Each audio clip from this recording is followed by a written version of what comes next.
Europe is a continent located in the northern hemisphere, which in a combination with Asia forms the continent Eurasia. Moreover, modern Europe is a European Union, voluntary unification of free, independent and sufficiently developed countries with a common policy and economy. Besides, Europe is our common home. Therefore, the ways of its development and the degree of success of this process are very important for all of us. There are many known attempts to unite Europe from time immemorial, but only in a post-war Europe the emergence of the current EU became possible. The first step to the formation of the EU was the treaty establishing a European coal and steel community in 1951, signed by Belgium, West Germany, Netherlands, Luxembourg, Italy and France. At the moment, the European Union unites 28 economies, determines world politics and development, and is the center of world culture. The tragic development of recent years, the wars and humanitarian catastrophes in Africa, Asia and the Middle East that gave birth to millions of refugees and terrorism, became the main threat to the world community, the economic and political crisis. All this leaves an imprint on modern Europe and on us included. Despite all the differences in the economic development of the EU member states,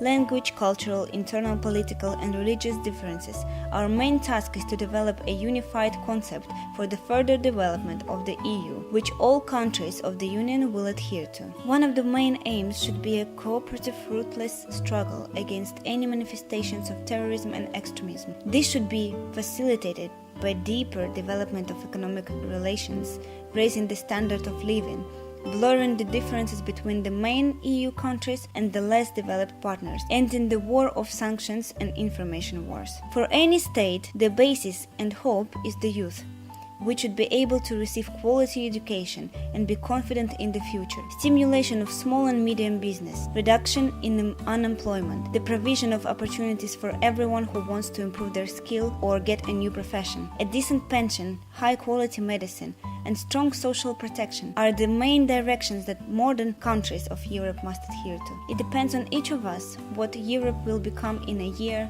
5 or 20 years. In what world will our children live? Either this will be a totalitarian world described in George Orwell's novel 1984, or it will be a gloomy fantasy from Elena Chudinova's fairly controversial book The Mosque of the Notre Dame, or it will be an ideal world in the best traditions of the Utopia by Thomas More.